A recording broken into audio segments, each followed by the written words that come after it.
A very good morning students, welcome to another class. Last class में हमने plant kingdom के अंदर पहला ग्रुप स्टार्ट किया था which is algae.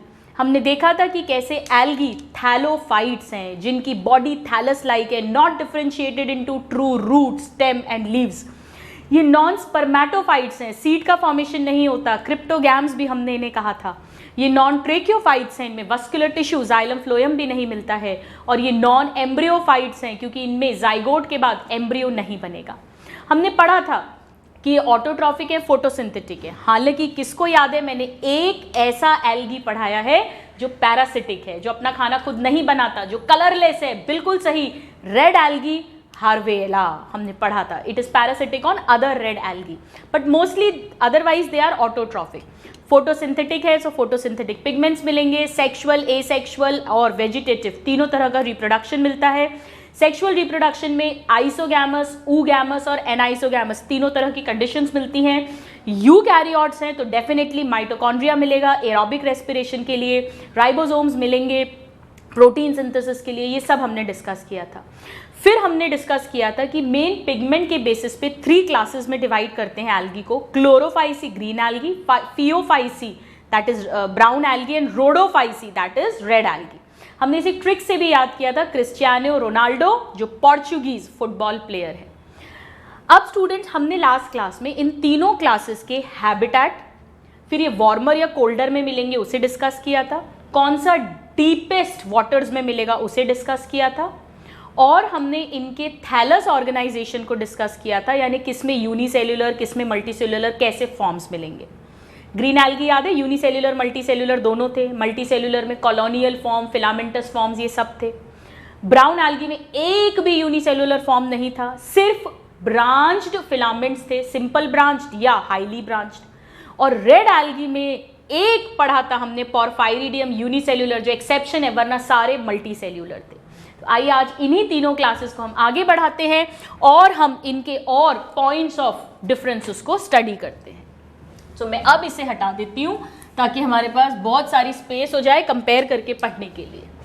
So let us start, let's write green algae. बताइए क्या कहते हैं इस क्लास को, Chlorophyceae. Then brown algae which is Phaeophyceae and then red algae which is Rhodophyceae. आपको पता है रोडोफाइसी क्यों कहते हैं? रोडो का वर्ड एक्चुअली रोज होता है लैटिन लैंग्वेज में, और गुलाब लाल, वैसे तो गुलाब पीला, सफ़ेद, काला सब होता है, पिंक, लेकिन रोडो का मतलब रोज, और रोज याद करते हमें लाल रंग याद आता है, इसीलिए रेड एल्गी को रोडोफाइसी कहा था। चलो एनीवेज, ये क्वेश्चन नहीं आता है नीट में। अब हम नेक्स्ट पॉइंट पढ़ते हैं। तो हमने लास्ट क्लास में हैबिटेट देखा था और फिर हमने उनकी थैलस ऑर्गेनाइजेशन देखी थी। तो अब हम स्टार्ट करते हैं नेक्स्ट पॉइंट, और वो है इनकी सेल वॉल। आपको याद है हमने पढ़ा था कि इनका जो क्लासिफिकेशन है उसका एक रीज़न तो पिगमेंटेशन है, कौन सा है, पिगमेंट्स, और एक सेल वॉल भी इनमें डिफरेंट होगी और इनमें फ्लैजिलेशन भी डिफरेंट होगा, हमने ये पढ़ा था। तो अब हम सेल वॉल पढ़ते हैं। देखो, इन सबको प्लांट किंगडम में क्लासीफाई किया है तो डेफिनेटली सेल वॉल है, और सेल वॉल सेल्यूलोजिक है, लेकिन सिर्फ सेल्यूलोजिक नहीं है, और भी कंपोनेंट्स हैं। आइए समझते हैं। ग्रीन एल्गी की अगर मैं बात करूं तो इसकी जो सेल वॉल है उसमें 2 लेयर्स होती हैं। सभी एल्गी में जो इनर लेयर होगी वो सेल्यूलोज की ही बनी होगी, सब में इनर लेयर सेल्यूलोज की है, बिल्कुल हायर प्लांट्स की तरह। Very very important. तो सेल्यूलोजिक लिख देती हूँ या मेड ऑफ सेल्यूलोज, एक ही बात है। लेकिन इसकी जो आउटर लेयर है उसमें पेक्टोज है, यानी pectin. So it has pectose. तो ग्रीन एल्गी में सेल वॉल के अंदर सेल्यूलोज एंड पेक्टोज ये दोनों मिलते हैं। हायर प्लांट्स में भी तो मिलता है ना, सेल्यूलोज और पेक्टिन हमने पढ़ा है। नाउ ब्राउन एल्गी की अगर हम बात करें, बड़ा इंटरेस्टिंग और बहुत इंपॉर्टेंट पॉइंट है, इसकी जो सेल वॉल है, inner wall, again inner layer जो है वो सेम वही सेल्यूलोज की बनी हुई है, सेम।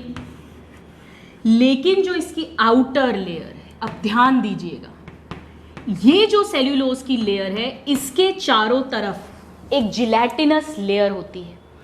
स्टूडेंट्स, एक्चुअली वो कुछ ऐसे केमिकल्स हैं जो पानी को होल्ड कर सकते हैं, वाटर को होल्ड कर सकते हैं, तो नेचुरली वो एक जेली जैसी लेयर होती है। सो अब मैं यहाँ लिखती हूँ cellulosic inner layer covered by a gelatinous layer of क्या है वो? कोलॉइड्स हैं. कोलॉइड मतलब जो किसी सब्सटेंस को होल्ड करेगा, और ये वाटर को होल्ड कर रहे हैं, यानी हम इन्हें क्या कह सकते हैं? हाइड्रोकोलॉइड्स. और ये हाइड्रोकोलॉइड्स क्योंकि एल्गी में मिल रहे हैं तो हम इन्हीं को और क्या कह सकते हैं? फाइकोकोलॉइड्स. आ रहा है समझ में? फाइकोकोलॉइड्स. और कई सारे तरह के फाइकोकोलॉइड्स हैं. मैं कुछ एग्जाम्पल लिखती हूं. मैं यहां लिखती हूं पहले इनका function. Good water holding capacity. तो इससे क्या होगा? क्या फायदा होगा स्टूडेंट्स? क्योंकि अच्छे से पानी होल्ड करती हैं तो ये एल्गी को ड्राइनेस से बचाएगी. So what is the function of these? They protect algae from drying, और इवन फ्रीजिंग इफेक्ट से भी बचाती है क्योंकि एक हल्की सी नमी रहेगी. So from drawing and freezing. ये सब हाइड्रोकोलॉइड या फाइकोकोलॉइड के फंक्शंस हैं. अब कौन कौन से हाइड्रोकोलॉइड्स हैं मैं उनके नाम लिख रही हूं. जैसे फ्यूसिन, फ्यूकोरिन, और सबसे इंपॉर्टेंट क्योंकि एनसीईआरटी में दिया हुआ है, एल्जिन. एक्चुअली एल्जिन ही एल्जिनिक एसिड है, या एल्जिनेट भी कहते हैं इसे, एल्जिनिक एसिड. तो एनसीईआरटी में क्या लिखा है कि सेल्यूलोज इनर लेयर है, सराउंडेड या covered by a gelatinous layer of Elgin. पर एल्जिन है क्या एक्चुअली? यही एक हाइड्रोकोलाइड है जो चारों तरफ एक लेयर बनाएगा, वाटर को होल्ड करके रखेगा, ड्राइंग और फ्रीजिंग से प्रिवेंट करेगा. Very very important. Good water holding capacity. इतना समझ में आया? यानी कि यहां पर दो लेयर्स जो हैं उनमें से एक हो गई सेल्यूलोज की बनी हुई और दूसरी हो गई हाइड्रोकोलॉइड्स या फाइकोकोलॉइड्स की बनी हुई. ये फ्यूकोरिन नहीं है, ये फ्यूकोइडिन होगा. This is fucoidin. Fucoidin. Examples हम जानते हैं ब्राउन एल्गी में, जैसे लैमिनेरिया है, जैसे फ्यूकस है. ये सारे जो हैं इसके एग्जाम्पल्स हैं. अब जो रेड एल्गी है स्टूडेंट्स, उसमें भी ऐसे ही इनर लेयर सेल्यूलोज की होगी, उसमें भी आउटर लेयर हाइड्रोकोलॉइड्स की होगी जिन्हें फाइकोकोलॉइड्स भी कहेंगे, हालांकि उनका नेचर अलग होगा. वो जो कोलॉइड्स हैं उन्हें कहते हैं, अब मैं यहां पर लिखती हूं, फ्यूनोरी या कैरागीन.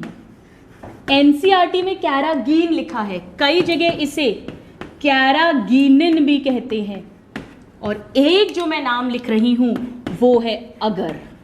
Very very important. आइए देखते हैं. सो रेड एल्गी में सिचुएशन ये है with respect to cell wall.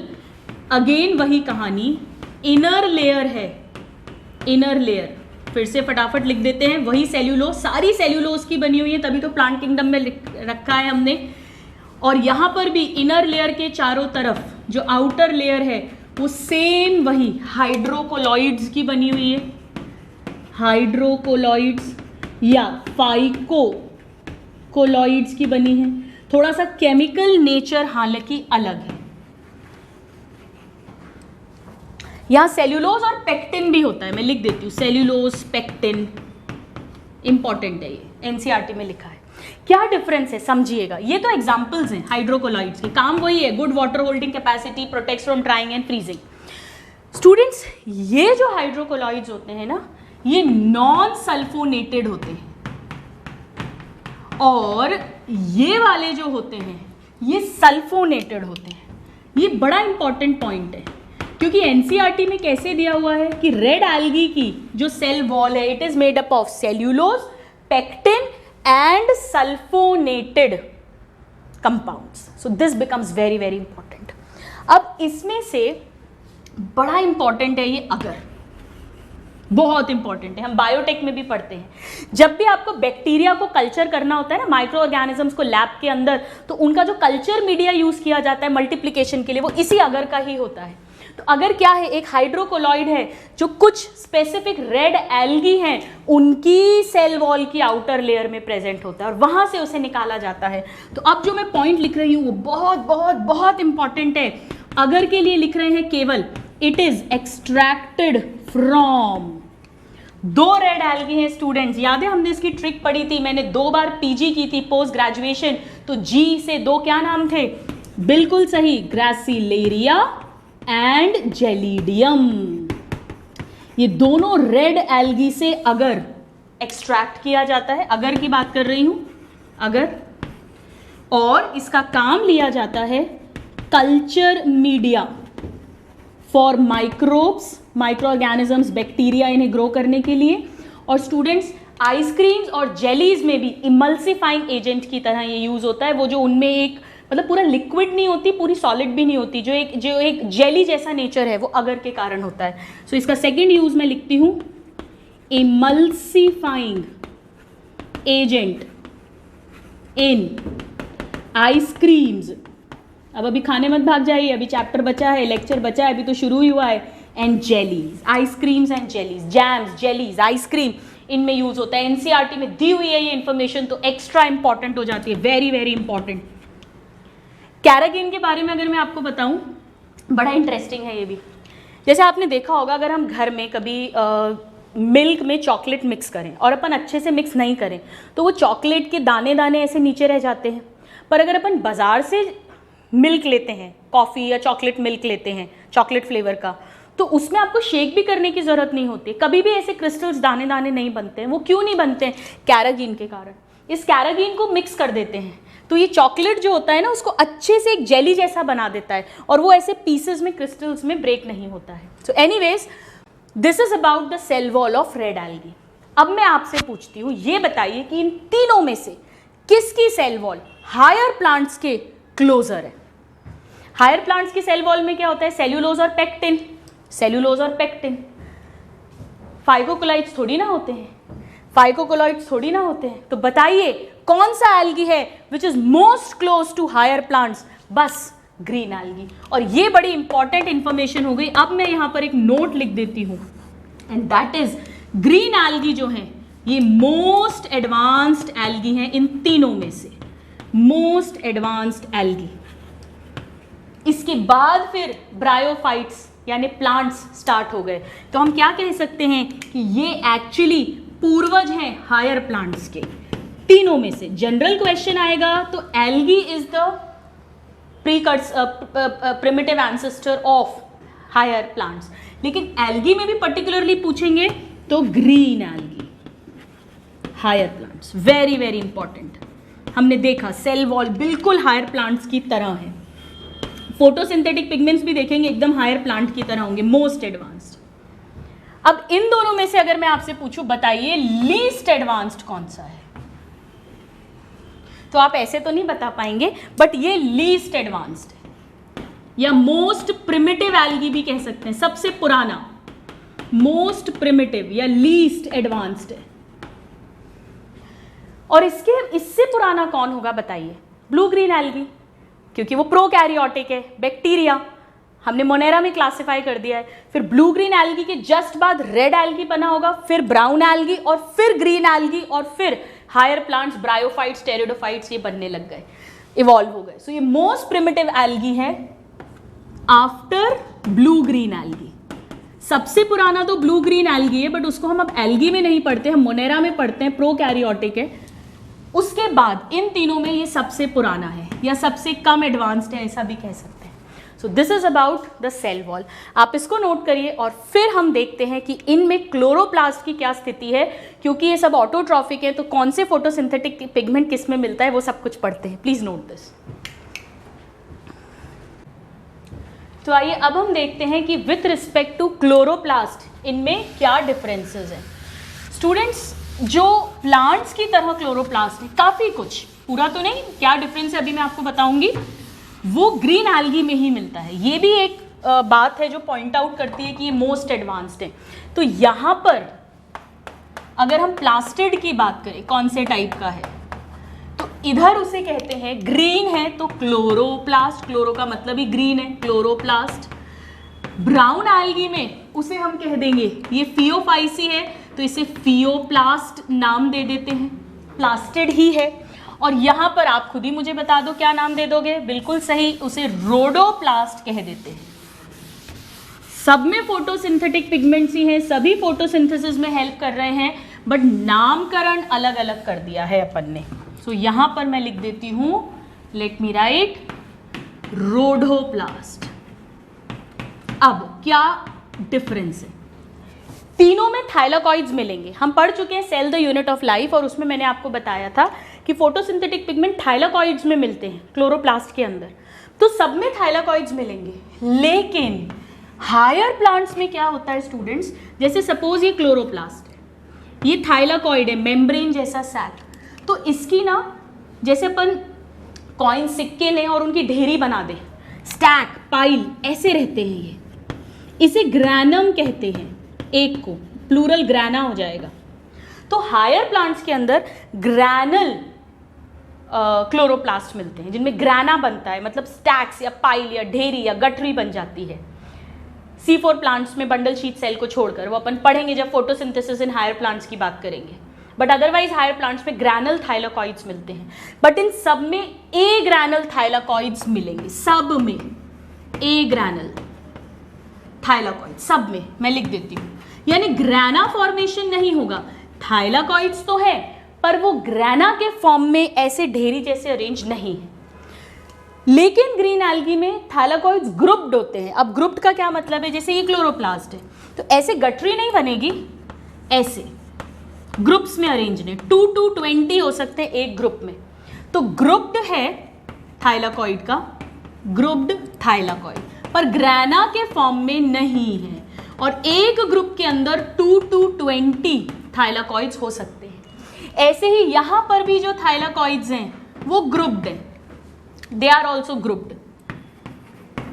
लेकिन यहाँ पर जो ग्रुपिंग होती है वो कम होते हैं, एक ग्रुप में 3 to 5 होते हैं। और यहाँ पर स्टूडेंट्स सिंगल थाइलाकॉइड ही मिलेगा। यहाँ पर ए ग्रैनल तो हैं, अब भाई जब ग्रुप ही नहीं बन रहा तो ग्रैना बनने का तो सवाल ही नहीं उठता है। सो ए ग्रैनल अनग्रुप्ड थाइलाकॉइड्स, यानी थाइलाकॉइड्स सिंगली प्रेजेंट हैं, मतलब प्रेजेंट सिंगली इन क्लोरोप्लास्ट। इसे हम रोडोप्लास्ट कह रहे हैं, जिसे अनग्रुप्ड थाइलाकॉइड्स। ए ग्रैनल सब में है, बट बाकी दोनों में ग्रुपिंग्स मिलेंगी। यहाँ पर रोडोप्लास्ट में यानी रेड एल्गी में ग्रुपिंग्स भी नहीं मिलती हैं। नाउ पर्टिकुलरली अगर हम क्लोरोप्लास्ट की बात करें तो बहुत सारे शेप के क्लोरोप्लास्ट हो सकते हैं। एनसीईआरटी की लाइनें बहुत इंपॉर्टेंट हो जाता है। सो क्लोरोप्लास्ट जो है उसके वेरियस शेप्स हो सकते हैं। जैसे आपको याद है हमने कारा पढ़ा था एक एग्जाम्पल, उसमें डिस्क जैसा क्लोरोप्लास्ट होता है, तो मैं लिखती हूँ डिस्कॉइडल।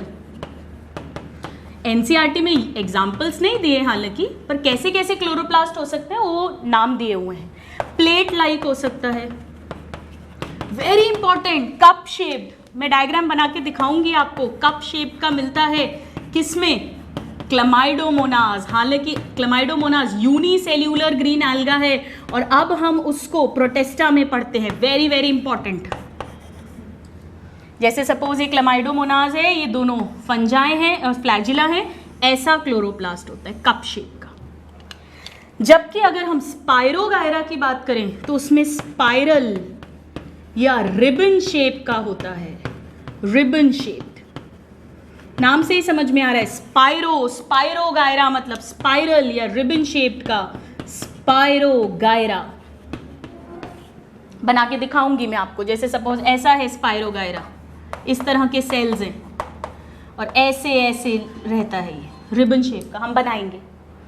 ऐसे ही कुछ में ये स्टार शेप का रहता है, मतलब ऐसा ऐसा क्लोरोप्लास्ट रहेगा इस तरह से।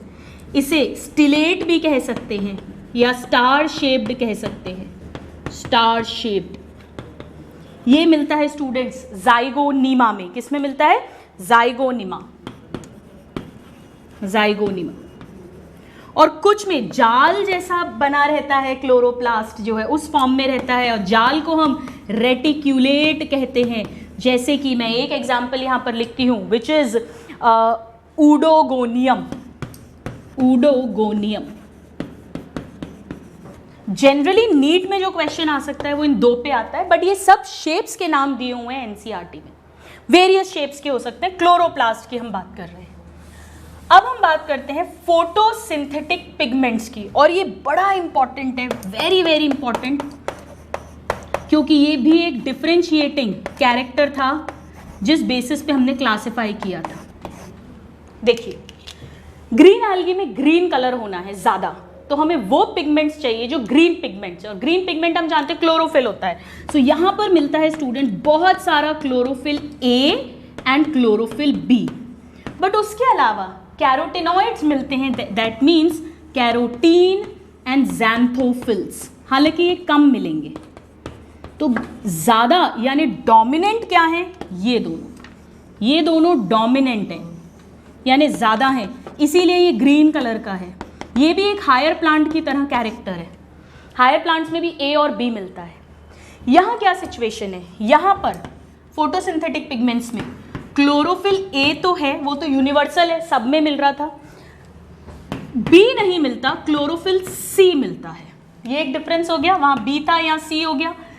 बीटा कैरोटीन्स यहाँ भी मिलेंगे, यहाँ भी ज़ैंथोफिल मिलेंगे, बट यहाँ एक स्पेशल ज़ैंथोफिल मिलता है स्टूडेंट्स जिसे कहते हैं फ्यूकोज़ैंथीन। फ्यूकोज़ैंथीन ब्राउन कलर का होता है और ये यहाँ पर डोमिनेंट होता है, ऐसा लिख देती हूँ, ये डोमिनेंट है। क्लोरोफिल भी मिल रहे हैं ए और सी, लेकिन ज़्यादा ये मिल रहा है, इसीलिए कलर ब्राउन हो गया। एक्चुअली स्टूडेंट इसका कॉन्सेंट्रेशन अलग अलग ब्राउन एल्गी में अलग अलग होगा, इसीलिए ब्राउन एल्गी जो है वो ऑलिव ग्रीन कलर से लेकर वेरियस शेड्स ऑफ ब्राउन के मिलते हैं। बिकॉज ऑफ दिस फ्यूकोज़ैंथीन ये क्वेश्चन पूछा जाता है। सो अब मैं यहाँ लिखती हूँ कि जो ब्राउन एल्गी हैं, colour ranges from olive green, olives खाते हो ना आप, ऑलिव ग्रीन्स, ऑलिव्स जो पिज़्ज़ा में आते हैं, इटालियन फूड में बहुत यूज होते हैं, पिज़्ज़ा पास्ता। सो वो वाला जो ग्रीनिश कलर है, dark green, olive green to various shades of brown. और ये क्यों है, ड्यू टू फ्यूकोज़ैंथीन के अमाउंट पे डिपेंड करेगा, उतना ज़्यादा ब्राउनिशनेस आएगी, due to variable concentration of fucoxanthin. Very very important point, olive green से लेके अलग अलग shades of brown because of different concentration of fucoxanthin in different brown algae. Now what is the position here, यहां पर भी chlorophyll A तो मिलेगा पर बी नहीं मिलता ग्रीन एल्गी की तरह, सी नहीं मिलता ब्राउन एल्गी की तरह, यहां मिलता है डी, और यहां मिलते हैं स्टूडेंट्स फाइकोबिलेंस, ज़ैंथोफिल्स नहीं, फाइकोबिलेंस। और हम बहुत अच्छे से पढ़ चुके हैं ब्लू ग्रीन एल्गी में कि फाइकोबिलेंस जो होते हैं वो 3 तरह के होते हैं। फाइकोसाइनिन, याद है आपको, फाइकोसाइनिन जो ब्लू कलर का होगा, एलोफाइकोसाइनिन ये भी ब्लूइश कलर का होगा, और फाइकोएरिथ्रिन जो रेड कलर का है, फाइकोएरिथ्रिन। क्योंकि रेड एल्गी है तो यहां आर लगा देते हैं सब में, ये रेड है, ये ब्लू के शेड्स हैं। तो अब मुझे बताइए कि ये ग्रीन है, क्लोरोफिल ग्रीन होता है, सबसे ज्यादा क्या मिलना चाहिए इसमें, नेचुरली फाइकोबिलिन ज्यादा मिलेंगे, और उसमें भी कौन सा वाला, ये डोमिनेंट है, तभी तो ये रेड एल्गी है। This is the dominant pigment, सबसे ज्यादा ये मिलेगा फाइकोएरिथ्रिन। यही है जो ब्लू ग्रीन लाइट को एब्जॉर्ब करके रेड रिफ्लेक्ट करता है, इसीलिए डीपेस्ट डेप्थ, ग्रेट डेप्थ पर भी रेड एल्गी मिलते हैं, जहां ग्रीन और ब्राउन एल्गी सर्वाइव ही नहीं कर पाएंगे क्योंकि वो फोटोसिंथेसिस नहीं कर पाएंगे। और सुपरफिशियल वाटर में भी रेड एल्गी मिलेंगे जहां पर कि वेल लाइटेड कंडीशन है, आराम से सनलाइट को ट्रैप किया जा सकता है। सो यहां पर जो फाइकोबिलिन्स हैं वो इथाइलाकॉइड्स होंगे, उन पे फाइकोबिलिन्स होंगे, और वो प्रोटीन के साथ जुड़ते हैं। तो हम जानते हैं प्रोटीन के साथ जुड़कर वो क्या बनाते हैं, फाइकोबिलिसोम्स, ये हमने लास्ट चैप्टर में पढ़ा है, उस फॉर्म में रहते हैं। भूल जाओगे तो चलेगा, बट ये भूल जाओगे तो बिल्कुल नहीं चलेगा। अब मुझे आप एक चीज़ के लिए एक्सक्यूज़ करिएगा, माफ़ी दीजिएगा, मैंने आपको लास्ट क्लास में क्या बताया था, जब मैं थैलस ऑर्गेनाइजेशन पढ़ा रही थी, मैंने इसमें एक एग्जाम्पल बताया था, हमने बड़ा इंटरेस्टिंग गुड न्यूज़ पिक्चर से उसका नाम याद किया था। किसको याद आ गया? बत्राकास्पर्मम, यानी बत्राकोस्पर्मम, बट्राकोस्पर्मम। वहाँ मैंने आपसे कहा था वो ऑलिव ग्रीन कलर का है। प्लीज़ एक्सक्यूज़ मी, वो ऑलिव ग्रीन कलर का नहीं है। मैं अपनी मिस्टेक यहाँ करेक्ट करती हूँ। मुझे लेक्चर के बाद लगा आज मैंने कुछ गड़बड़ बता दिया है। वो जो बट्राकोस्पर्मम है वो ऑलिव ब्लू कलर का है, क्योंकि उसमें ये फाइको एरिथ्रिन थोड़ा कम होता है और साइनिन ज़्यादा होते हैं, ग्रीन नहीं। ऑलिव ग्रीन तो ब्राउन एल्गी का ही शेड होता है। So please excuse me for this, right. ये आप करेक्ट कर लेना आपके नोट्स में। हम एक ट्रिक भी पढ़ेंगे जब मैं लास्ट में एक टेबल बनाऊंगी कि कैसे याद रखें कि किस में बी है, किस में सी, किस में डी, वो सब कुछ। तो यहाँ पर है chloroplast, A ग्रैनल grouped thylakoids, chlorophyll A, B carotene, xanthophyll. यहाँ पर है same फियोप्लास्ट, A ग्रैनल grouped thylakoids, chlorophyll A, सी और फ्यूकोजैंथीन। और यहाँ पर है ए ग्रैनल ungrouped thylakoids, chlorophyll A, D और फाइकोबिलिन कहिए, या और प्रॉपर कहना है तो फाइको एरिथ्रिन, और अच्छा कहना है तो are phycoerythrin. So this is the difference with respect to the chloroplast, the plastid. और यहाँ भी हम देख सकते हैं कि सबसे क्लोज जो हायर प्लांट्स के है वो ग्रीन एल्गी हैं, क्योंकि इनमें chlorophyll A, B, carotene, xanthophyll, almost वही क्लोरोफिल पिगमेंट्स मिल रहे हैं, फोटोसिंथेटिक पिगमेंट्स जो हायर प्लांट्स में मिलते हैं, राइट। तो आप इसको नोट डाउन करिए, फिर हम नेक्स्ट स्ट्रक्चर के विथ रिस्पेक्ट टू डिफरेंस पढ़ते हैं। अब स्टूडेंट्स अगर हम बात करें कि इनका मोड ऑफ न्यूट्रिशन क्या है, ठीक है, इसको हटा देते हैं, तो हम क्या लिख सकते हैं? ऑफ कोर्स ये सभी अपना खाना बना रहे हैं तो ऑटोट्रॉफिक है, लेकिन रेड एल्गी में ज़रूर हमने एक एक्सेप्शन पढ़ा था, हर्वेला, जो कि पैरासिटिक था, जो अपना खाना खुद नहीं बनाता। तो मैं नेक्स्ट पॉइंट लिखती हूँ इनका न्यूट्रिशन, जो बहुत सिंपल है। ये अपना खाना खुद बनाएंगे सभी, सो दे आर ऑटोट्रॉफिक। ये भी हो जाएंगे ऑटोट्रॉफिक, और यहाँ पर हम लिख देते हैं ये भी ऑटोट्रॉफिक है, बट एक एक्सेप्शन का नाम हमें लिखना ज़रूरी है, और इसीलिए वो कलरलेस है, उस पर कोई भी फोटोसिंथेटिक पिगमेंट नहीं मिलेगा, विच इज़ हर्वेला। सो यहाँ पर भी मैं लिखती हूँ ऑटोट्रॉफिक, बट यहाँ क्या लिख दूंगी? एक्सेप्ट हर्वेला। और हम लास्ट क्लास में ही लिख चुके हैं स्टूडेंट्स कि ये कलरलेस है और पैरासिटिक है दूसरे रेड एल्गा के ऊपर, पैरासिटिक। नाउ अगर ये सब अपना खाना खुद बना रहे हैं तो उस खाने को स्टोर भी कर रहे होंगे, तो नेक्स्ट पॉइंट हम क्या समझेंगे? रिजर्व फूड किस फॉर्म में रहेगा। यहां भी हम देखेंगे स्टूडेंट्स कि ग्रीन एल्गी हायर प्लांट्स की तरह फूड स्टोर करते हैं। अब तक तो आप समझ गए होंगे। बताइए हायर प्लांट्स किस फॉर्म में? देखो फोटोसिंथेसिस के बाद तो ग्लूकोज बनती है, पर वो स्टोर किस फॉर्म में होती है? स्टार्च के फॉर्म में। यहां भी रिजर्व फूड स्टार्च है, और कुछ केसेस में ऑयल भी है, ऑयल ड्रॉपलेट्स इन सम। एक चॉइस आएगी तो स्टार्च, बोथ करके क्वेश्चन आएगा तो बोथ लगाएंगे। अब इनमें स्टार्च कहाँ इकट्ठा होता है? जैसे सपोज ये क्लोरोप्लास्ट है, इसमें थाइलाकॉइड्स हैं, सब कुछ जो भी स्ट्रक्चर है वो है। इनमें स्टूडेंट्स कुछ बॉडीज मिलती हैं स्पेशल, जो सिर्फ ग्रीन एल्गा में मिलेंगी। बाकी सब में जो भी खाना स्टोर होगा वो साइटोप्लाज्म में फ्रीली पड़ा रहता है। यहाँ पर स्पेशल स्ट्रक्चर्स बनते हैं, स्पेशल स्टोरेज बॉडीज बनती हैं, जिन्हें पायरिनॉइड्स बोलते हैं। ये स्पेशल कैरेक्टर है ग्रीन एल्गा का। सो यहाँ पर मैं लिखती हूँ पायरिनॉइड्स फाउंड, ये ऐसा लिखते हैं, stored in special bodies known as pyrenoids. और ये क्लोरोप्लास्ट के अंदर हैं, बाकी सब में तो फ्रीली पड़ा रहता है। इनसाइड क्लोरोप्लास्ट या तो वन या मोर देन वन पायरिनॉइड्स मिलेंगे। ये बड़ा इंपॉर्टेंट पॉइंट है स्टूडेंट्स। अब ये कैसा होता है पायरिनॉइड, इसको समझाती हूं आपको। यहां पर बीच में एक प्रोटीन का कोर होता है, ऐसा, ये प्रोटीन है। अब आप कहोगे मैम प्रोटीन क्यों? ये प्रोटीन का कोर है। एक्चुअली स्टूडेंट ये जो प्रोटीन है ना, ये एंजाइम है, स्टार्च सिंथेसाइजिंग एंजाइम। तो जो भी ग्लूकोज यहाँ पे फॉर्म हो रहा है फोटोसिंथेसिस से, उस ग्लूकोज को ये जो एंजाइम है ये स्टार्च में कन्वर्ट करके और अपने चारों तरफ इकट्ठा करता जाता है। सो इसके चारों तरफ इस तरह से ये स्टार्च प्रेजेंट रहेगा। तो क्वेश्चन आता है कि पायरेनॉइड जो है उसमें क्या क्या मिलेगा हमें। सो पायरेनॉइड जो है इसमें प्रोटीन का तो कोर है और प्लस स्टार्च स्टोर्ड है, ये दोनों मिलेंगे, प्रोटीन प्लस स्टार्च। ये इंपॉर्टेंट पॉइंट है, very very important point. Green algae का एक यूनिक कैरेक्टर है ये।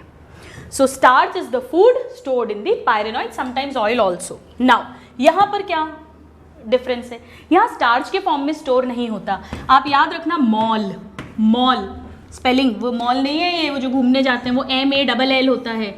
M से है मैनिटॉल, O से ऑयल ड्रॉपलेट्स, ये रेयर होता है। NCERT में 2 दिए हुए हैं, दिस एंड दिस इज लैमिनारिन। तो ये 2 हमें रटे होने चाहिए, मैनिटॉल एंड लैमिनारिन। आप देख सकते हो मैनिटॉल, मैनोस तो शुगर हो गई और ऑल मतलब अल्कोहल, तो ये एक अल्कोहलिक शुगर है students, it's an alcoholic sugar. Low calorie होती है ये शुगर, और क्योंकि लो कैलोरी होती है इसीलिए जो डायबिटिक पेशेंट्स होते हैं ना स्टूडेंट्स, वो इसको यूज करते हैं स्वीटनर की तरह। शक्कर कम है, मिठास कम है, sweetener by diabetics used as. But हमें ये रटे होने चाहिए, मैनिटॉल और लैमिनारिन। और यहाँ पर जो स्टोर्ड फूड है रेड एल्गी में स्टूडेंट्स, वो भी एक स्टार्च है, पर वो स्टार्च के जैसा नहीं है, उसका जो स्ट्रक्चर है वो बहुत हाईली ब्रांच्ड है, वो ग्लाइकोजन की तरह है। सो उसे बोलते हैं फ्लोरिडियन स्टार्च। डायरेक्ट क्वेश्चन आता है, फ्लोरिडियन स्टार्च इस फॉर्म में स्टोर्ड रहता है। Very very important direct questions हैं ये, याद भी कर सकते हो आप। स्टार्च तो ग्रीन में हो गया, ग्रीन प्लांट्स की तरह, हायर प्लांट्स की तरह। अब मैनिटॉल, लैमरिन और floridean, florid, reed reed reed, red red, rid red. So red algae का फ्लोरिडियन स्टार्च है। और इसका जो स्ट्रक्चर है एक्चुअली क्या होता है, हम बायोमोलिक्यूल्स में पढ़ेंगे, स्टार्च में 2 कंपोनेंट्स होते हैं, एक अमाइलोज लेस ब्रांच्ड और एक अमाइलोपेक्टिन मोर ब्रांच्ड। लेकिन फ्लोरिडियन स्टार्च में हाईली ब्रांच्ड है, so it is like amylopectin, amylose की तरह नहीं, अमाइलोपेक्टिन एंड लाइक ग्लाइकोजन। सो इसका जो स्ट्रक्चर है, ये क्वेश्चन आता है student, structure is like, her word जो है नोट्स का वो क्वेश्चन है। आप नोट्स को अच्छे से समझ के लर्न कर लोगे, I guarantee you nobody can stop your selection because of biology. 95% paper आता ही आता है एज इट इज, और वो 5% पेपर के पीछे तो दुनिया में कोई नहीं भाग सकता, कोई नहीं बता सकता, ना कभी उससे सिलेक्शन रुकता है, ना कॉलेज चेंज होता है। सो this is also very very important कि इसका जो स्ट्रक्चर है वो अमाइलोपेक्टिन और ग्लाइकोजन की तरह, अमाइलोज की तरह नहीं, जबकि स्टार्च में दोनों आते हैं। तो रिजर्व फूड को देखें तो भी हम बड़े आसानी से पहचान सकते हैं कि ग्रीन प्लांट्स ही हाईएस्ट मोस्ट एडवांस्ड हैं, क्योंकि उनमें स्टार्च के फॉर्म में स्टोर हो रहा है, बिल्कुल वैसा ही स्टार्च जैसा हायर प्लांट्स में मिलता है, right. So you note this down, then we'll read the next point.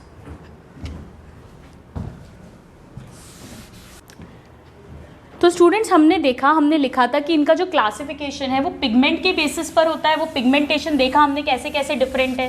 Cell wall के बेसिस पर होता है, वो भी देखी कैसे कैसे डिफरेंट है। रिजर्व फूड के बेसिस पर होता है, वो भी देखा कैसा कैसा डिफरेंट है। और 4th पॉइंट हमने लिखा था फ्लैजिलेशन के बेसिस पर होता है, जिसे अब हम रीड करते हैं कैसे फ्लैजिला डिफरेंट है। नाउ पहले हम बात करते हैं ग्रीन एल्गी में। सो फ्लैजिलेशन, नाउ जैसे क्लमाइडोमोनास की बात करूं तो कैसा स्ट्रक्चर है, ऐसा बनाती हूं मैं हमेशा, कप शेप का क्लोरोप्लास्ट बनाती हूं, यहां न्यूक्लियस रहता है इस कप के अंदर, और मैंने हमेशा ऐसे 2 फ्लैजिला टिप पर बनाए हैं और हमेशा इक्वल साइज के फ्लैजिला बनाए हैं। तो यहां पर कितने फ्लैजिला रहते हैं, 2 to 8 फ्लैजिला, एक ग्रीन एल्गा की बात कर रहे हैं, और वो हमेशा इक्वल साइज्ड रहेंगे, हमेशा, और हमेशा टिप पर प्रेजेंट होंगे, यानी अपेक्स पे, यानी अपाइकल पोजीशन होगी उनकी हमेशा, और वो एकदम स्मूथ रहते हैं। स्मूथ मतलब स्टूडेंट एक फ्लैजिला तो ऐसा होता है स्मूथ, और एक फ्लैजिला ऐसा रहता है, ऐसे ब्रशेस निकले होते हैं, ये जो स्मूथ सरफेस वाला फ्लैजिला है इसे विप लैश फ्लैजिला कहते हैं। सो ये विप लैश है जिसका कि स्मूथ सरफेस है, स्मूथ सरफेस।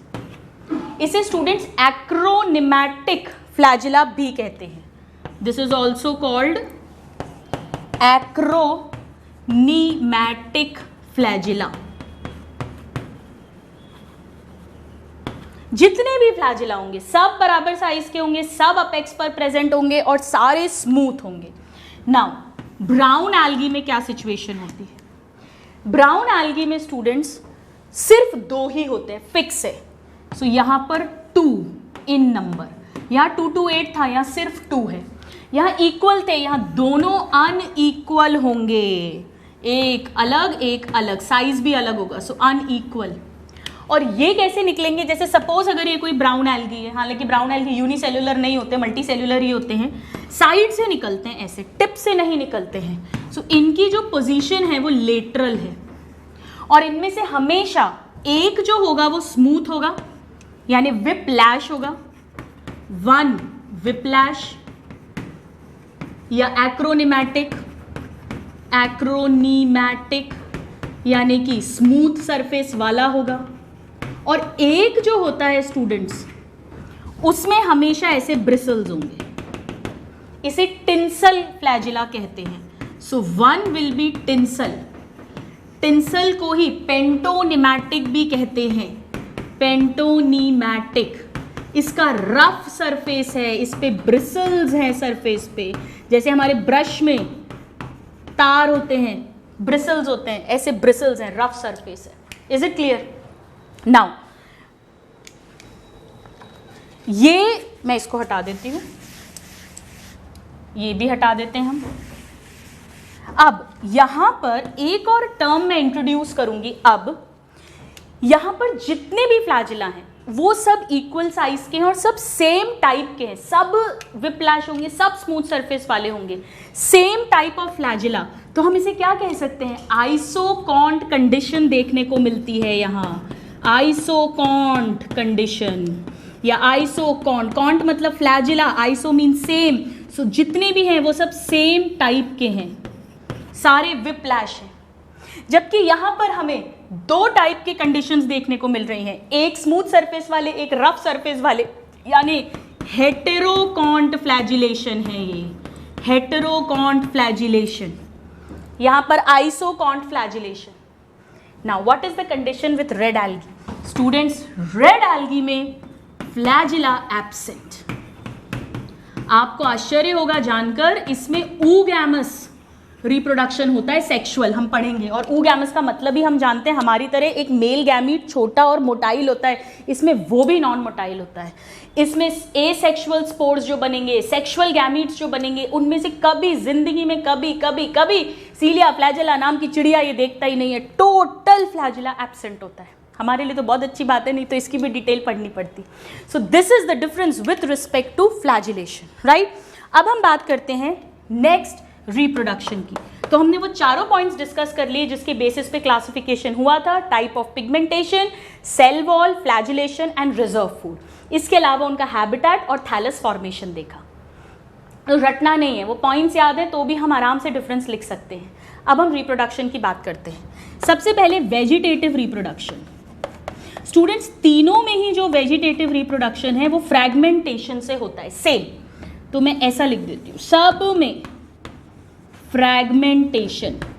फ्रैगमेंटेशन मतलब एक टुकड़ा टूटेगा, फ्रैगमेंट टूटेगा और उसमें काबिलियत है कि वो न्यू थैलस को फॉर्म कर दे इन ऑल द 3 क्लासेस। आप कंफ्यूज मत होना कि ग्रीन और रेड एल्गी में नहीं है और ब्राउन में है, कंफ्यूजन है तो तीनों में लिख लेना, फ्रैगमेंटेशन फ्रैगमेंटेशन फ्रैगमेंटेशन। आप इसको नोट करिए, या चलो मैं अभी मिटाती हूँ ना। अब हम देखते हैं एसेक्सुअल रिप्रोडक्शन कैसे होगा।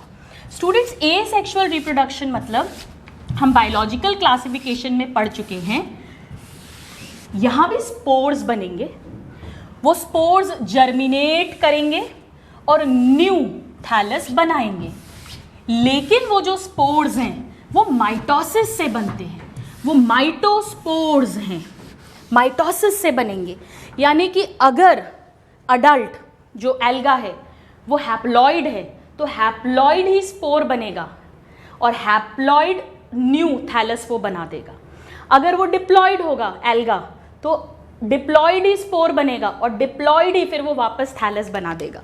तो जो एसेक्सुअल रिप्रोडक्शन है उसमें जो स्पोर्स बनेंगे वो माइटोस्पोर्स होते हैं, यानी माइटोसिस से बनते हैं, माइटोस्पोर्स, राइट।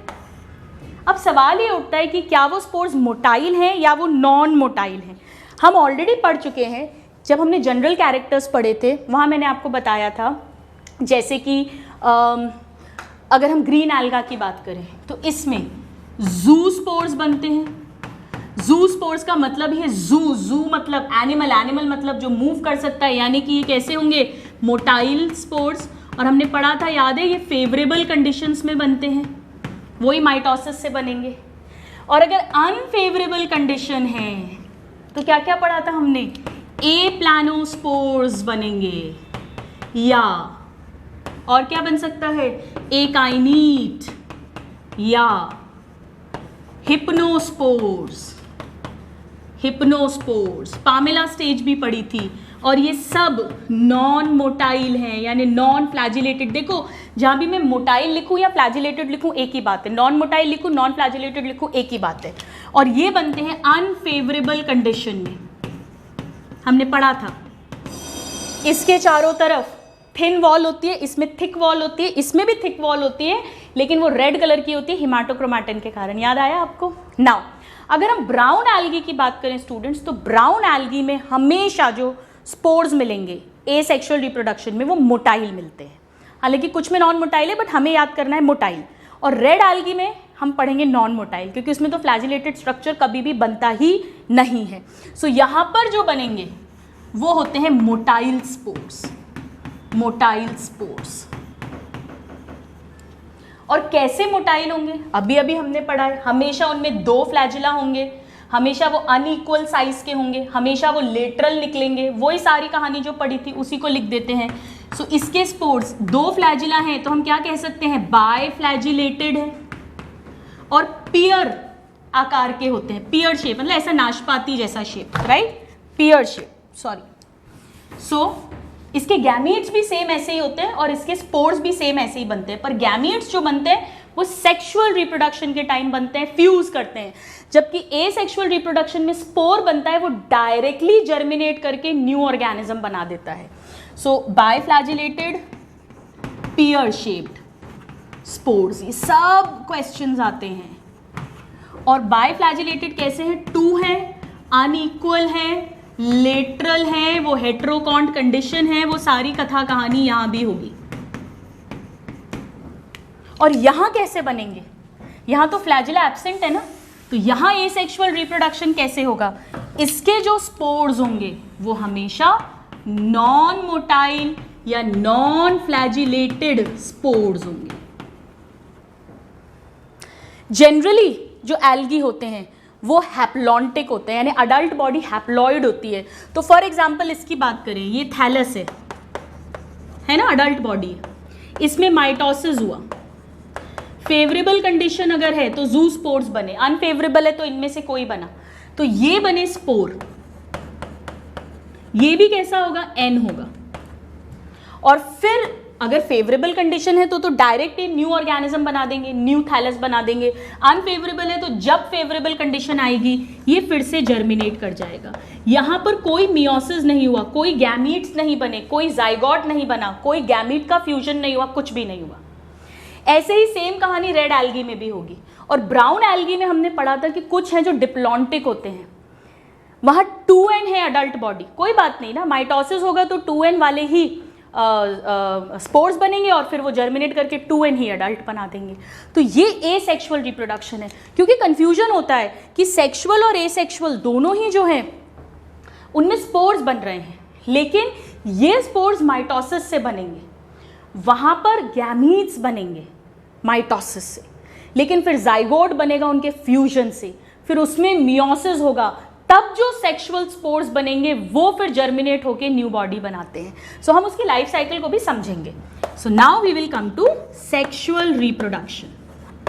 तो वेजिटेटिव तो सब में फ्रैगमेंटेशन से है, एसेक्सुअल ग्रीन एल्गा में मोटाइल नॉन मोटाइल दोनों स्पोर्स बन सकते हैं, ब्राउन एल्गा में मोटाइल और रेड एल्गी में नॉन मोटाइल।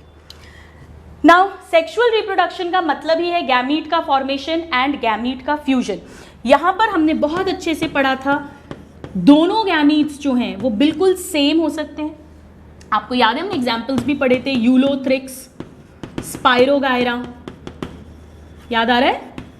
यूलोथ्रिक्स जो है उसके दोनों गैमीट्स बिल्कुल सेम होते हैं और मोटाइल होते हैं, और इसके सेम होते हैं और नॉन मोटाइल होते हैं, ये हमने पढ़ा था।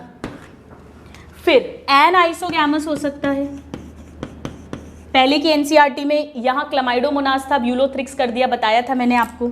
एन आइसोगैमस मतलब दोनों का साइज डिफरेंट होगा, दोनों मोटाइल या दोनों नॉन मोटाइल।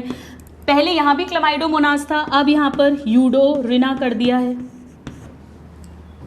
और ये ऊगैमस टाइप का भी हो सकता है, तो तीनों तरह का हो सकता है। जबकि ब्राउन एल्गी जो है उसमें भी तीनों तरह का होता है, उसमें स्पोर्स भी मोटाइल बने थे एसेक्सुअल में, और सेक्सुअल में गैमीट्स भी मोटाइल बनते हैं, वो भी जो है बाइफ्लैजिलेटेड होते हैं, वो भी पियर शेप्ड के होते हैं, और जो गैमीट्स का फ्यूजन होता है वो जनरली पानी में, क्योंकि ये मोस्टली मेरीन, एक्वाटिक में भी मेरीन वाटर में ज़्यादा मिलते हैं, तो वहाँ पर होता है। सो यहाँ पर सेक्सुअल रिप्रोडक्शन अगेन तीनों तरह का हो सकता है, आइसोगैमस, एनाइसोगैमस या ऊगैमस, तीनों तरह का। तो आप कहोगे मैम इसमें डिफरेंस क्या हुआ? डिफरेंस है, डिफरेंस यहाँ आएगा, इसमें सिर्फ और सिर्फ ऊगैमस कंडीशन मिलती है ओनली। यहाँ पे आइसोगैमस या एनाइसोगैमस सेक्सुअल रिप्रोडक्शन नहीं मिलता है, ये बड़ा डिफरेंट है। रेड एल्गी में ना फ्लैजिला मिलेगा, स्पोर्स भी नॉन मोटाइल होंगे, गैमीट्स भी नॉन मोटाइल होंगे। यहाँ पर क्या सिचुएशन है, यहाँ पर जो गैमीट्स हैं चाहे इक्वल साइज के हों, अनइक्वल साइज के हों, या एक नॉन मोटाइल फीमेल बड़ा और एक छोटा मोटाइल हो, ये मोटाइल है। और मोटाइल मतलब ऐसे ही है, सेम कहानी लिख रही हूं मैं, बाइफ्लैजिलेटेड और पियर शेप्ड के हैं, और वही दो अनइक्वल लेटरल सब कुछ सेम है, पियर शेप्ड। और गैमीट्स का जो फ्यूजन है, गैमीट फ्यूजन वो पानी में होता है। गैमीट फ्यूजेस इन वाटर और इन, देखो अगर मोटाइल गैमीट्स है तो पानी में जाकर और फ्यूज कर जाएंगे, लेकिन अगर मान लो कि एक नॉन मोटाइल एग है और एक मोटाइल स्पर्म है, ऊगैमस, तो जो फीमेल रिप्रोडक्टिव ऑर्गन है ऊगोनियम, जिसके अंदर एग है बना हुआ, वहाँ स्पर्म आता है पानी के थ्रू और फिर उससे फर्टिलाइज करता है। और इन ऊगोनियम अगर ऊगैमस टाइप का है तो, वरना तो पानी में फ्यूज करता है, ये इंपॉर्टेंट है। नाउ जो रेड एल्गी है स्टूडेंट्स, वहां पर क्या कंडीशन है? वहां पर ये कंडीशन है, बड़ी इंटरेस्टिंग है, कि इसके जो गैमीट्स हैं वो नॉन मोटाइल हैं। अब मुझे बड़ा कंफ्यूजन होता था स्टूडेंट्स जब मैं पढ़ती थी कि ऊगैमस का मतलब हम क्या पढ़ते हैं कि एक बड़ा सा नॉन मोटाइल फीमेल गैमीट होगा और एक छोटा ज़्यादा नंबर में मोटाइल मेल गैमीट्स बनेंगे, यही पढ़ते थे ना अपन ऊगैमस का मतलब, जैसे हमारे में स्पर्म्स होते हैं। बट यहाँ पर ये भी मोटाइल नहीं होते हैं, even sperms are non motile. तो भैया जब दोनों नॉन मोटाइल हैं तो फिर इनका फर्टिलाइजेशन कैसे होगा students? They depend on water current for fertilization, water current for transport of male gamete to female gamete, so for fertilization ऐसा लिख देती हूँ मैं। हालांकि स्पर्म्स थोड़े स्लाइड करते हैं इनके, पर ऐसे मोटाइल नहीं होते। सो गैमीट स्पोर्स दोनों यहाँ नॉन मोटाइल होंगे, फ्लैजिला किसी स्टेज ऑफ लाइफ साइकिल में नहीं मिलेगा। नाउ यहाँ पर एक और इंटरेस्टिंग पॉइंट है कि फर्टिलाइजेशन के बाद के जो फीचर्स हैं वो ग्रीन और ब्राउन एल्गी में तो बड़े सिंपल होते हैं, फटाफट से थैलस बन जाता है, लेकिन यहाँ कॉम्प्लेक्स होते हैं। सो पोस्ट, ये क्वेश्चन पूछते हैं, एनसीईआरटी की लाइन है, post fertilisation events are complex in red algae. This is important. और सभी में जाइगोट बनेगा पर एम्ब्रियो नहीं बनेगा, इसीलिए एल्गी को इन जनरल हमने नॉन एम्ब्रियोफाइट्स लिख दिया था। So please note this down. तो स्टूडेंट्स ये मेन डिफरेंसेस हमने देखा कि कैसे ग्रीन एल्गी मोस्ट एडवांस्ड है, most close to higher plants है, और हमने इन सब में vegetative, asexual, sexual reproduction, flagellation, इनके जो डिफरेंट सेल वॉल का स्ट्रक्चर है, हाइड्रोकोलाइड्स क्या होते हैं, वो सब कुछ समझा। अब आइए हम कल जो मैंने आपको डायग्राम दिखाया था एनसीईआरटी का, उसको एक बार क्विकली रिवाइज करते हैं। इसके एग्जाम्पल्स की अगर हम बात करें, हमने इसकी ट्रिक भी लर्न की थी। US colleges are very clean, so Ulothrix का डायग्राम एनसीईआरटी में अब नया इंट्रोड्यूस्ड है, इस तरह का होता है। फिलामेंटस है ये स्टूडेंट्स, लाइक दिस। तो बहुत सारे सेल्स हैं जो एक रो में अरेंज्ड हैं, इस तरह का। ऑफ कोर्स इसमें न्यूक्लियस और क्लोरोप्लास्ट सब होगा। इसका क्लोरोप्लास्ट जो है गर्डल शेप का होता है स्टूडेंट्स, इस तरह से गर्डल शेप का, समथिंग लाइक दिस, ऐसा क्लोरोप्लास्ट रहता है। यहाँ पे फिर न्यूक्लियस रहता है। आपको याद कराया था मैंने, यू से याद रखना। सो यूलोथ्रिक्स। स्पाइरोगायरा भी फिलामेंटस होता है, पर एक डिफरेंस होता है। स्पाइरोगायरा में क्या होता है, यहाँ पे सेल्स चौड़े ज़्यादा हैं, लंबे कम हैं, और स्पाइरोगायरा में उल्टा हो जाता है, ऐसे रहते हैं इस तरह से, लाइक दिस। और इसमें जो क्लोरोप्लास्ट होता है वो ऐसा रिबन शेप का होता है, लाइक दिस। रिबन या स्पाइरल शेप अपन ने अभी पढ़ा था, इस तरह से। ये क्लोरोप्लास्ट है, और फिर न्यूक्लियस भी होगा। ऑफ कोर्स यूकैरियोटिक सेल है, तो ये स्पाइरोगायरा है। हाँ, लेकिन एनसीईआरटी में ये डायग्राम नहीं दिया हुआ है, ये दिया हुआ है यूलोथ्रिक्स का। फिर ये कॉलोनियल हो सकते हैं। कॉलोनी हमने देखी थी, ये डॉटर कॉलोनी हो गई और ये पेरेंट कॉलोनी हो गई। So these are the daughter colonies, ये हो गई पेरेंट कॉलोनी। और किसकी बात कर रही हूँ मैं, किसको याद है? आपको याद भी कराया था मैंने, ऐसे वी बन रहा है। जी हाँ, ये वॉल्वॉक्स है, तो हमें सब पहचानना आना चाहिए। क्लमाइडोमोनाज हालांकि अब इससे हट गया है, बट क्लमाइडोमोनाज में इस तरह से 2 इक्वल फ्लैजिला होंगे। अच्छा, ये जो कॉलोनी होती है ना स्टूडेंट्स, ये मोटाइल कॉलोनी होती है, फ्लैजिलेटेड मोटाइल कॉलोनीज होती हैं ये। और यहाँ पर ऐसे कप शेप्ड का क्लोरोप्लास्ट होता है, ये न्यूक्लियस होता है, और ये apical 2 equal sized isokont whiplash flagella होते हैं। So this is the flagella, ये है chloroplast which is cup shaped, और इसमें यहाँ पे ये न्यूक्लियस है। ऑफ कोर्स माइटोकॉन्ड्रिया, राइबोसोम्स, वो सब तो होगा ही। यहाँ पे बात करें तो ये रिबन या स्पाइरल क्लोरोप्लास्ट है, क्लोरोप्लास्ट, राइट। यहाँ पे गर्डल शेप का क्लोरोप्लास्ट है। नाउ कारा का डायग्राम अब एनसीईआरटी से हटा दिया, तो हम उसे नहीं बना रहे हैं। अब अगर हम ब्राउन एल्गी की बात करें तो ब्राउन एल्गी में 3 डायग्राम्स बने हुए थे।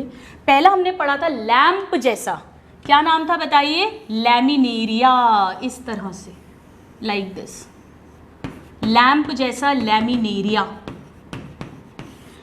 अब इसमें 3 देखो इंपॉर्टेंट, मेरीन होते हैं मोस्टली, और बड़े बड़े साइज के होते हैं students, meters, up to 100 meter तक हो सकते हैं। कैल्प्स कहते हैं इन्हें, प्रोफाउसली ब्रांच्ड होते हैं। सो ये जो पार्ट होता है ना नीचे, इसको होल्ड फास्ट कहते हैं। देखो नाम में ये होल्ड, ये सबस्ट्रैटम से अटैच होने में हेल्प करता है। Very very important, attachment to substratum, helps in attachment to substratum, helps in. यानी ये किसके जैसे है? एक तरह से प्लांट्स में जैसे रूट्स होती हैं जो सॉइल में अटैचमेंट करवाती हैं, उसकी तरह। हालांकि अभी प्रॉपर रूट लीफ स्टेम बना नहीं है, बट बॉडी धीरे धीरे डिफरेंशिएट हो रही है थैलस ही है, होल्ड फास्ट। ये स्टेम की तरह है, इसे स्टाइप कहते हैं। ये स्टॉक है, डंडी है, जो इस पोर्शन को इस पोर्शन से कनेक्ट करेगी, स्टॉक। ये स्टेम की तरह है, स्टेम लाइक। और ये जो ऊपर का पूरा पार्ट है, जहां मैंने अभी हाथ रखा हुआ है, ये लीफ की तरह दिख रहा है, ब्लेड की तरह, इसे कहते हैं फ्रॉन्ड, या इसे ब्लेड या लैमिना भी कह सकते हैं। पत्ती की तरह है ये, राइट। मैं लिखती हूँ यहाँ पर दिस इज लीफ लाइक, और यहाँ पर फियोप्लास्ट मिलेंगे यानी क्लोरोप्लास्ट, प्लास्टिड्स मिलेंगे, फोटोसिंथेटिक पिगमेंट होगा जिनमें। सो this is leaf like photosynthetic part. तो इनकी जो बॉडी है स्टूडेंट्स वो डिवाइड होती है, it is differentiated into hold fast, stipe and frond. ये जो हमने बात करी है ये हमने लैमिनेरिया की करी है। इसके अलावा इसमें जो डायग्राम है हमारे पास वो फ्यूकस है। फ्यूकस मैंने आपको याद कराया था फोर्क जैसा है। अगेन देखो ये होल्ड फास्ट होगा, फिर इसकी स्टाइप होगी और इस तरह से ये ब्रांच्ड फ्रॉन्ड हो गए, राइट। सो ये मिडरिब बना देते हैं एक ऐसे। सो अगेन सेम, ये होल्ड फास्ट है, वही सबस्ट्रेटम से अटैच होने में हेल्प करेगा। ये स्टाइप है, रटना नहीं है, ये सारे फ्रॉन्ड है और ये इसकी एक मिडरिब है। और इसमें स्टूडेंट्स एनसीईआरटी में कई जगह ऐसे बबल्स बने हुए हैं लाइक दिस, इवन यहाँ पर भी बने हुए हैं। ये बबल्स क्या हैं? ये एयर ब्लैडर है। तो ये क्वेश्चन पूछते हैं कि एयर ब्लैडर किस में मिलते हैं? ब्राउन एल्गी में मिलते हैं, डायग्राम से याद आ जाएगा। और एयर ब्लैडर का क्या काम है? ये छोटे छोटे से ब्लैडर हैं जिसमें हवा भरी हुई है, तो ये इनको बायोएंसी प्रोवाइड करते हैं ताकि ये मेरीन है ना, सी में रहते हैं, तो ये ऊपर की तरफ आ सकें ताकि ज़्यादा से ज़्यादा सनलाइट को ट्रैप कर सकें। So this provides buoyancy. और थर्ड डायग्राम जो बना हुआ है ये ए हो गया, ये बी हो गया। याद है आपको याद करवाया था मैंने फिक्स्ड डिपॉजिट। डिपॉजिट मतलब डिक्टियोटा, और जो डिक्टियोटा का डायग्राम था स्टूडेंट्स वो कैसा था? Highly branched, highly branched. उसमें भी ऐसे ही होल्ड फास्ट होगा, फिर स्टाइप होगा, लेकिन जो उसकी फ्रॉन्ड है वो और ज़्यादा हाईली ब्रांचिंग शो करता है, like this, highly branched, right. Structure same है। See this is the this is the stipe, ये नीचे है होल्ड फास्ट और highly branched frond.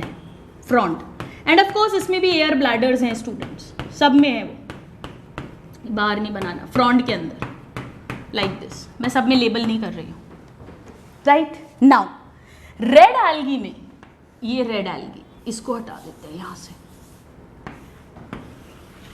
Red algae में हमें दो डायग्राम्स पढ़ने होते हैं।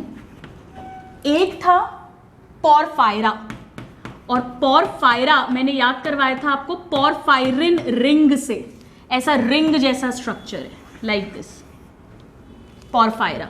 और दूसरा हमने पढ़ा था पॉलीसाइफोनिया। पॉलिस मतलब पुलिस, और पुलिस की बहुत सारी ब्रांचेस होती हैं। सो पॉलीसाइफोनिया, ये स्ट्रक्चर हमने ऐसा पढ़ा था, बहुत सारी ब्रांचिंग, लाइक दिस, इस तरह से। यहां पर एनसीईआरटी की लेबलिंग अपने को आनी चाहिए। ये थी एक मेन ब्रांच, मेन एक्सेस, और ये फिर इसकी ये सारी जो है ये ब्रांचेस थी, राइट।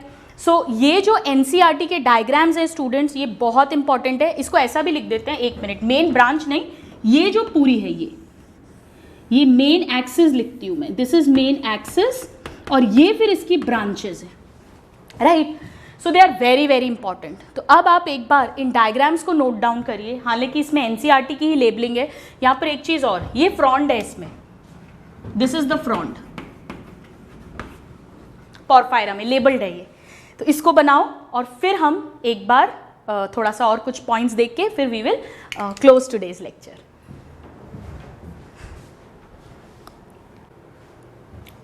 सो स्टूडेंट, आज की लेक्चर हम यहीं क्लोज करते हैं, बिकॉज आई नो बहुत सारा हो गया है, हमने बहुत सारे पॉइंट्स पढ़ लिए हैं ग्रीन, रेड और ब्राउन एल्गी के बारे में।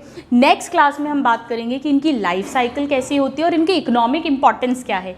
कुछ इकोनॉमिक इंपॉर्टेंस तो हमने देखा, जैसे हमने बात करी थी अगर की, जिसको कल्चर ऑफ माइक्रोब्स में यूज़ करते हैं, आइसक्रीम जेलीज में यूज़ करते हैं, या कैरागीन मैंने आपको बताया जिसको चॉकलेट सिरप्स में यूज़ करते हैं। लेकिन और भी बहुत सारे यूजेस हैं, जैसे कि ये सब फोटोसिंथेसिस कर रहे हैं, और भी कई सारे खाने के रूप में यूज़ होते हैं। जी हाँ, कई सारे एल्गी हैं जिन्हें फूड की तरह लिया जाता है। इवन कुछ एल्गी हैं स्टूडेंट्स जो जब एस्ट्रोनॉट स्पेस में जाते हैं तो वो एल्गी लेकर जाते हैं खाने के लिए। कितना अजीब सा लग रहा है, बट नेक्स्ट क्लास में पढ़ेंगे कि इसका क्या मतलब है। So in the next class we'll talk a little bit more about algae and then we will move on to bryophyta. So hope you are enjoying the chapter. See you in the next class. Till then, a very happy learning and have a good day. Thank you.